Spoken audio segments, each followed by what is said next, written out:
Guys, nandito na naman tayo sa ating munting mini stand mga idol. Magbahog ta og atong mga isda mga idol, atong mulipis. What? Yan. Ipakikita ko sa inyo kung paano tayo magbahog ng ating mga mulipis dito mga idol. Aking mayroon din ditong isda at saka doon yan at saka dito din mayroon din at ito ang aking mga fry muli mga idol at saka ito ang kanilang mga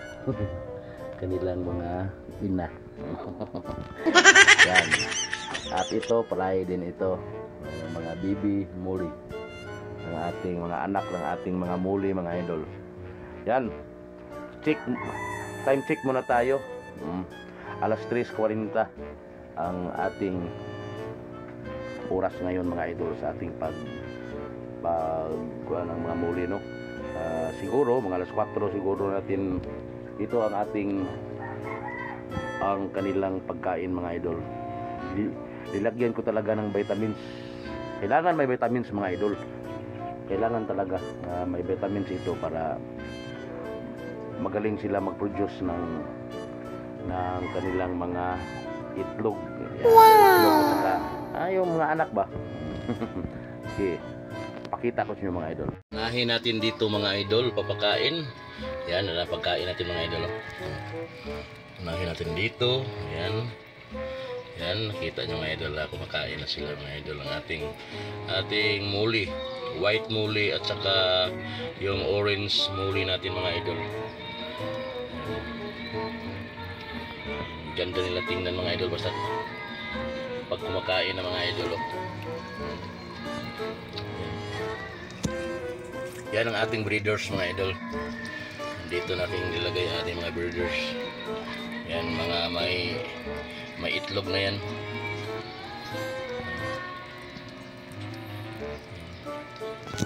May mga itlog na yan mga idol.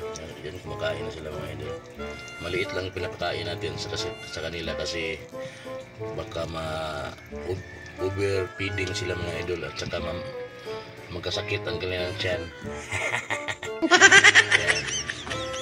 Hindi natin damihan ang kain nila kasi baka mapatay sila mga idol. Dito din sa fry natin mga idol, yung ating mga fry muli mga idol. Kinuha ko ng iba dito kasi malalaki na. Yan. Ito na lang sila ang naiwan. Pero madami-dami rin. Yan, lagyan natin ng pagkain dito para makakain din sila ng masarap. Ayan. Kasi maliliit pa sila eh. Ayan. Maliliit pa kasi ito. Kaya yan muna ang ating ipakain sa kanila. Ayan. Dito sila eh. Ayan. At mayroon tayong nilalagay dito na bulak. Ayan. Mamumulaklak yan mga idol. Maganda yan pag magkuha na sila. Yan, dami dito. Yan. May mga white muli. Yan, maganda ito mga idol. Mga balon muli ito. At saka yung meal nila, yung kuan, yung balon muli. Inin natin sila mga idol. Ayan, nandito sila. Ayan. Inin natin yan. Kumakain ang aking mga anong klaseng isda yan. Yan. Mahirap i-breed yan. Ayan.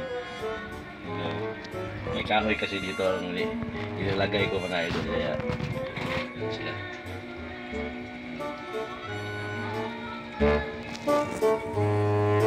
Yan. Malaki lang planggana ang aking nilagyan mga idol kasi mahal kasi yung kuan eh. Yan natin.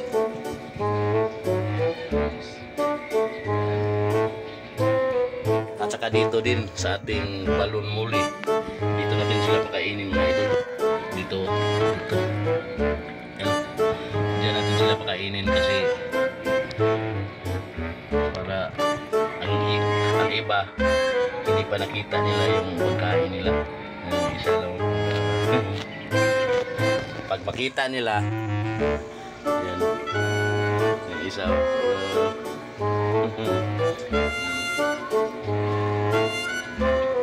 yan ang ating balon muli. Ito ay isa, iba ng tao na dito. Dito na natin pakainin na iba. Malalaki ng tiyan mga idol. Yung iba, hindi pa nanganganak. Iba.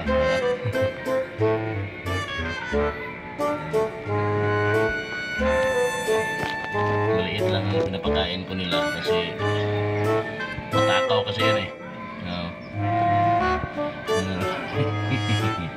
Takaw pagkain yan. Tapos pag ma-overfeeding yan, mamamatay yan. Kaya kawawa naman. Yung isa walang pakialam. Mukha yata may nararamdam ito. Ito mga idol, mayroon na dito tatlong nilalagay ko. Yan. Nagkasakit kasi na-over siguro sa pagkain mga idol. Kaya lagay ko muna dyan. Yan. Pinapakain ko na. Yan to na. Yun ang may anak. Yun ang anak sa balon muli ko. Ilagay ko dito kasi mukha yatang may sakit siya eh. Nalao.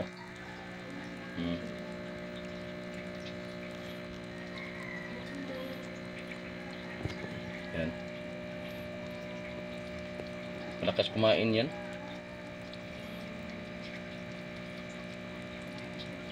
Yung laki oh. Yung binibreed ko dito yung chocolate muli ko. Ayan. Dito ko lalagay kasi mukha yatang may sakit eh. Okay naman niya kung may sakit sila pero wag naman sana. Kasi madami na mga anak nila eh. Kumakain na yung mga anak ko. Dami yan. Pag lumaki yan, madaming tabo ang paglagyan ko dito. Ang dami yun. Kumakain sila eh. Dito na naman tayo sa kabila. Yun, pagkakainin na naman natin to. Lakas kumain mga idol. Ganda tingnan. Masarap kasi itong binibigay ko ng pagkain sa kanila kasi may vitamin yan. Ito yung tabo nila mga idol. Nilagyan ko din ng maganda din pag mga anak sila doon ang anak nila pupunta. Hindi nila pakain mga idol.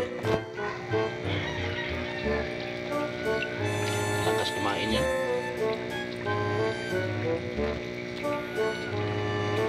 Lakas kumain talaga. Kain sila mga idol.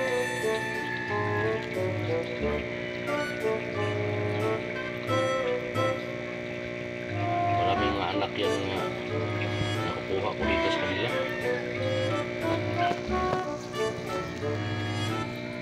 Isa.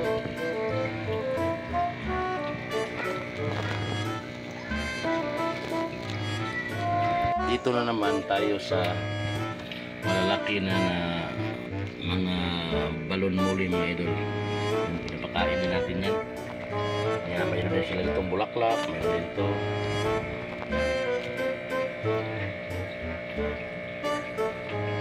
Hindi pa na napansin mga idol na may pagkain na sila mga idol. Pag hindi nila maubos mga idol, kinukuha ko rin. Pag hindi nila maubos yung pagkain nila, yan, kinukuha ko kay yan ang makasira sa kanila mga idol, kanilang mga tiyan. Yan. Lagay na natin to.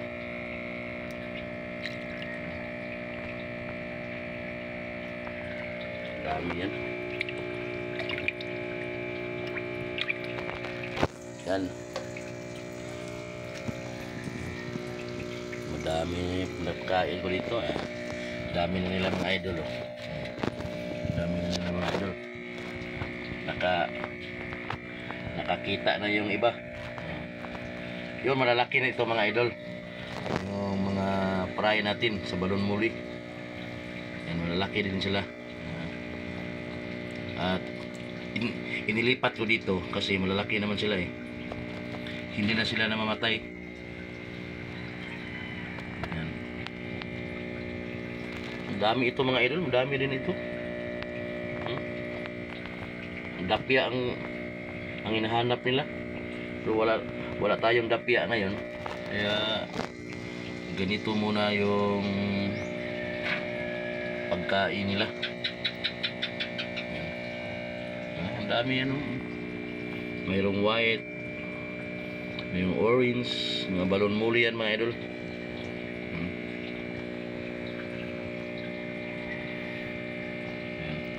Ang dami no. Yan.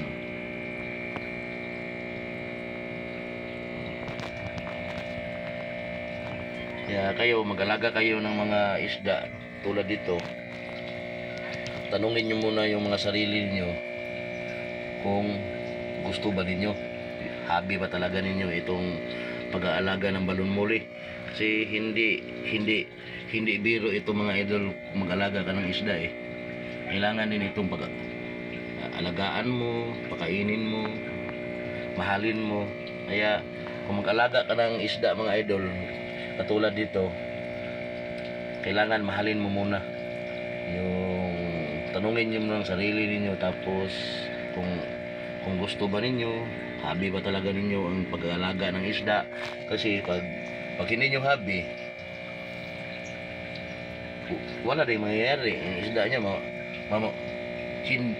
hindi rin yan wadumami mga idol, mamamatay din yan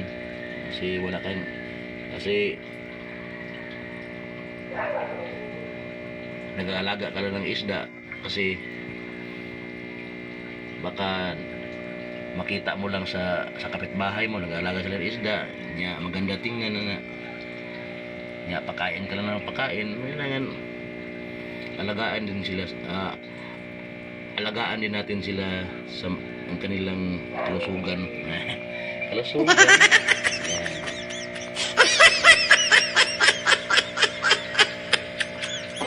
Maya-maya na ng konti, pag hindi nila maubos yan, kukunin ko yan. Kasi kuha niyan sa tubig eh. Kaya magsige sila ng kain, sumakit ang kanilang mga tiyan, mamamatay din yan. At yan mga idol, at dito lang ang ating vlog ngayon mga idol sa ating channel. At thank you mga idol. Bye.